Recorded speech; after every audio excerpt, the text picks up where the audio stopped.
Bonjour à tous, donc j'espère que tout va bien pour vous, que tout se passe bien dans votre vie, avec les heures sombres du coronavirus qui est en train littéralement de détruire à peu près la France entière, l'Europe, l'économie européenne, française et tout. Je me dis que pas trop, c'est pas trop mal.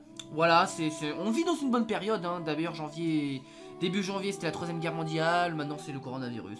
Nice, nice, nice, nice. Et là je me suis dit, bah tiens, étant donné que toutes les écoles, lycées et tout sont fermés, bah je vais peut-être faire une vidéo pour me ramasser un bon paquet de vues. Alors que je sais pertinemment que vu que c'est un manga autre que Fairy Tail dont je vais parler, ça va me faire quoi, 300 vues à la fin. Mais bon, vous savez, la passion. Ha. Bon, en vrai je déconne, bon en vrai j'espère que tout va bien pour vous, parce que c'est vrai que c'est pas cool ce qui arrive avec le coronavirus, c'est moche. Et c'est assez casse-couille, donc du coup vraiment je me suis dit, bah pourquoi pas un peu de parler de manga, hein, sans déconner. Qu'est-ce qu'on fait, que faire de plus? Alors, le manga que je vais vous présenter, les gens, c'est pas n'importe quel manga. Parce que vous n'êtes pas sans savoir que je suis un être humain qui connaît les mangas depuis sa tendre enfance.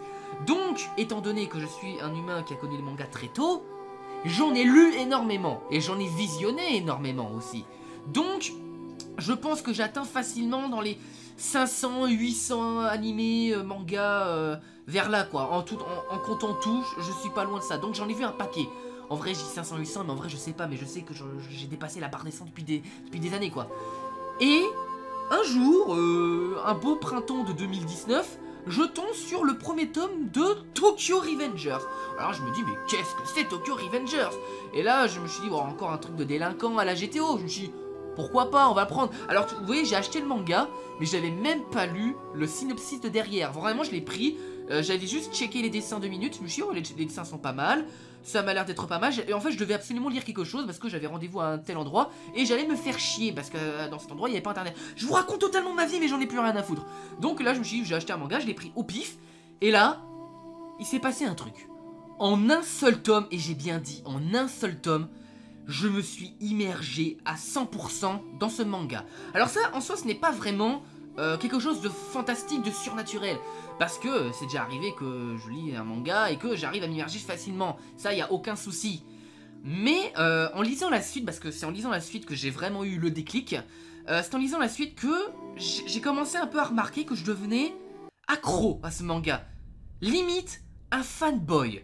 Et sans que je le remarque, Tokyo Revengers a augmenté dans mon cœur, ou plutôt a fait une montée fulgurante dans mon top de mes mangas préférés. À tel point qu'il a même réussi à dépasser My Hero Academia et Full Metal Alchemist. Vraiment, je kiffe Full Metal et je kiffe My Hero Academia. Vraiment, ils sont dans mon top 20 ces deux mangas. Et pourtant, Tokyo Revengers a réussi à les balayer et il est même entré facilement dans mon top 15. Vraiment, à ce point-là. Et là, vous êtes en dire, mais putain, c'est quoi ce manga? Il doit avoir un scénario de malade. Et pourtant, pas du tout. Vraiment pas du tout, c'est un scénario que tu as déjà vu plein de fois, en particulier dans Hellways. Tu as dû le voir dans ce... Voilà, le scénario à peu près pareil, à peu près aussi dans Steins Gate. Tout ce qui touche à travers le temps. Donc je vais vous dire de quoi ça parle. Donc, l'histoire nous parle d'un jeune garçon de 26 ans. Bon, il est plus tout à fait jeune, mais bon, alors, on peut dire 26 ans si c'est jeune. Je dis ça parce que dans 6 ans, je vais avoir cet âge.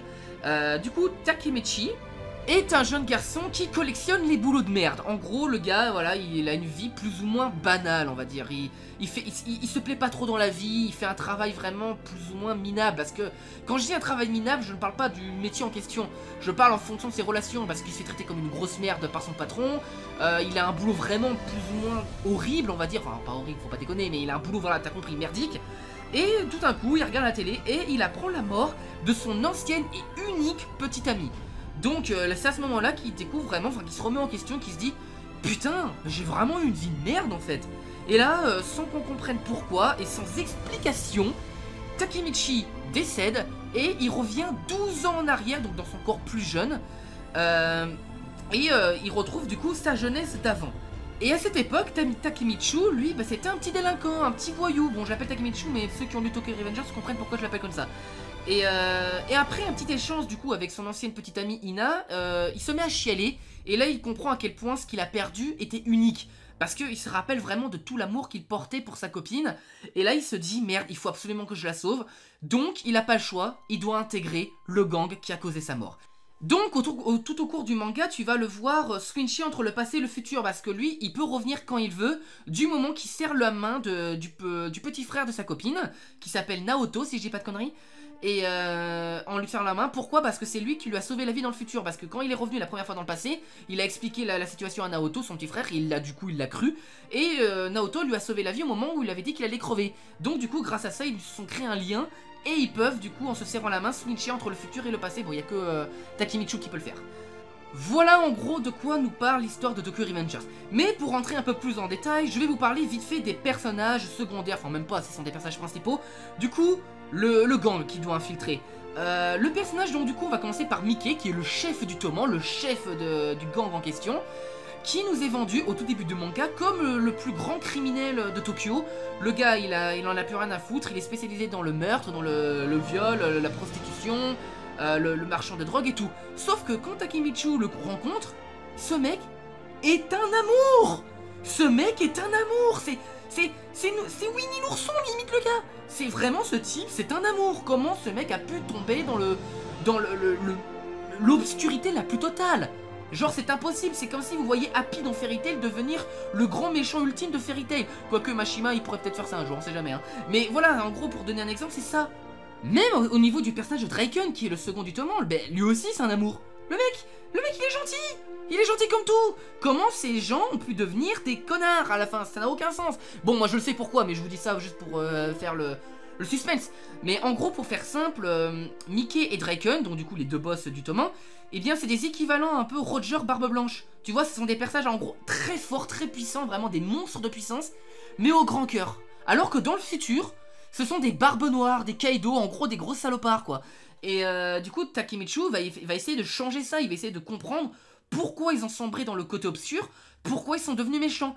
Et au fur et à mesure qu'il avance dans sa mission de sauver Ina, eh bien on comprend finalement que sa mission n'est plus vraiment de sauver Ina, enfin, ne se résume du coup plus vraiment à ça, parce que maintenant il se lie d'amitié, que dis-je, il se lie de fraternité avec le toman. Du coup, il veut absolument sauver ses nouveaux amis, ses frères, de la corruption, du mal en personne. Et c'est un truc de dingue, c'est un truc de dingue. Donc là, je vous ai parlé de Mickey et Draken qui sont des amours, et là, je vais vous parler de mon personnage préféré, qui n'est d'autre que Shifuyu. Alors Shifuyu, ce personnage, vous ne le verrez pas au début du manga, je crois qu'il apparaît dans le tome 5 ou 4, je sais plus. C'est vraiment un personnage secondaire au début. Vraiment un personnage secondaire par excellence, il devient principal à la fin. Enfin vers la fin, le manga est pas fini mais t'as compris quoi, plus loin. Et ce personnage, je vous jure, mais il m'a conquis. Il a conquis mon cœur. Vraiment. Takemichi, Shifuyu a conquis mon cœur. À la base c'était Mickey et Draken mes préférés hein. Et là ce mec il a tout changé. Pourquoi? Parce que ce mec niveau amitié, mais il dépasse l'amitié Fairy Tail. Mais je suis désolé les gars, j'ose le dire. Le mec c'est un pouvoir de l'amitié à lui tout seul. Vraiment. Non, en vrai pour être plus sérieux, si je dis ça au niveau de Shifuyu, c'est parce que le manga, il arrive tellement à te forcer à suivre le personnage de Takemichi que plus qu'il avance dans l'histoire, mais plus qu'il fait face à des péripéties énormes. Parfois, genre quand il revient dans le futur, bah, il n'arrive pas à changer ce qui s'est passé. Ina reste toujours morte. À quel point que Takemichi perd espoir, il en peut plus. Et nous aussi, du coup, on n'en peut plus tellement qu'on s'identifie à ce personnage. Et là, d'un coup, t'as Shifuyu qui, lui, arrive et avec tout son amour et toute son amitié, il réussit à te réconforter, à te mettre dans le bain. Regarde son sourire, putain. Ce sourire-là, quand il sourit comme ça, ce mec, j'ai juste envie de te dire, mais mec, t'es juste mon meilleur pote, je veux que tu restes à vie dans ce manga. Vraiment, c'est ça la force de ce manga, t'arrives tellement à te faire hyper avec Takemichi, que du coup, les personnages secondaires, les personnages qui leur viennent en aide, ils ont l'air des dieux pour toi, et c'est tout à fait normal. Donc maintenant, on va parler au plus gros FDP de ce manga, à savoir le méchant, Kisaki. Voilà un bon moment que je n'ai plus ressenti de la haine envers un personnage. Parce que franchement, Kisaki, je le méprise. Je veux qu'il crève. C'est le méchant de l'histoire. Généralement, les méchants, je m'y attache. Hein, genre Meruem, Light Yagami. Généralement, je m'y attache. Hein, parce que normalement, les Light Yagami, Meruem, ils ont une histoire assez touchante. Mais Kisaki, lui, c'est un vrai méchant. Genre un méchant par excellence. Un méchant que tu ne peux pas excuser. Un méchant que tu ne peux pas pardonner. Tu vois, à l'image de Drakenjo dans Enden Zero, je dis ça parce que c'est de l'actualité pour moi. Drakenjo, c'est un connard que j'ai envie de voir tomber. Mais Kisaki, c'est encore pire. Parce que Kisaki, il m'a plus touché, il m'a plus atteint que Drakenjo par exemple. Et Kisaki, mais ah, j'ai envie de lutter. Bon, là, je vais éviter de trop vous spoiler au niveau de Kisaki, mais je veux sa mort, hein, ce gars. C'est le méchant du manga, hein, vraiment. Donc, en gros, pour résumer l'histoire, Tokyo Revengers est entré dans mon top 15 de mes mangas préférés parce que les personnages, je les aime. Putain, vous imaginez pas à quel point, mais ce manga, il m'a fait hurler de détermination. Genre, j'ai dit, vas-y, Takemichi, nique leur sans mère. Ouais, j'ai dit ça, ouais, je sais pas pourquoi. J'ai même chialé, l'enfant de t'es mort, là. J'ai même chialé dans ce manga, putain, j'étais tellement deg à un moment à un certain chapitre, là. Putain, vraiment, c'est... Non, lisez-le. Parce que finalement, il n'y a pas que Takemichi que t'as envie de suivre. T'as envie de suivre Mickey, t'as envie de suivre Draken, c'est pareil. T'as envie de suivre Ina, t'as envie de suivre Shifuyu. T'as envie de tous les suivre tellement qu'ils sont attachants, les personnages. Tu aimes tellement les personnages que tu as vraiment envie que Takemichi sauve Ina. Genre, Ina, elle est vraiment adorable. T'as envie que Takemichi empêche Mickey de sombrer dans le côté obscur, qui doit sauver Draken. Il doit tous les sauver. Et on les aime tellement, ces personnages, que on va tous être avec Takemichi. On va tous suer avec lui, on va pleurer avec lui. Vraiment à tel point que on est à fond, on est vraiment à fond, parce qu'on aime les personnages. On les aime, on veut qu'ils aient leur fin heureuse, on veut vraiment une happy end, parce que leur happy end, elle serait méritée. Ils sont profonds, c'est vraiment, en fait, si tu kiffes Barbe Blanche et Roger dans One Piece, bah, va regarder Tokyo Revengers parce que t'auras des personnages comme ça dedans, hein. Enfin pas des personnages qui font des séismes et tout, mais des personnages avec le même cœur, si tu vois ce que je veux dire. Bien sûr, t'auras aussi des personnages de fils de pute à la Barbe Noire, comme Kisaki. Mais voilà, j'aime tellement les personnages qu'à tel point que j'ai continué le manga en anglais. Parce que les scans français, du coup, s'arrêtent au scan 70. Mais les scans anglais s'arrêtent au scan 149. Et je suis allé jusqu'au bout, hein, vraiment, tellement je kiffe. Donc, franchement, j'aime. Je kiffe Tokyo Revengers. Les personnages sont extraordinaires. Que ça soit le rêve de Mickey, t'as envie qu'il se réalise. T'as envie que Draken vive enfin une vie amoureuse. T'as envie que Takemichi sauve Ina, sauve tous ses frères. T'as envie que Shifuyu... mais putain, t'as envie que Shifuyu vive. T'as envie que son sourire survive. Putain, ce mec va remettre en question mon orientation sexuelle, limite. Ouais, putain, vraiment, les gars... Non, mais là, je pense que ça s'entend à quel point je suis fan. Là, vous voyez, là, c'est mon cœur qui parle. Genre, même niveau dessin, c'est beau. Genre, regardez le sourire de Shifuyu. C'est un mec que t'as envie de suivre, ça. Regardez la détermination de Takemichi. Ça, c'est un mec que t'as envie de suivre. Et regardez la tête adorable de Mickey. Ça, c'est un mec que t'as envie de suivre. Non, mais en vrai, les gens, franchement, je vous conseille ce manga.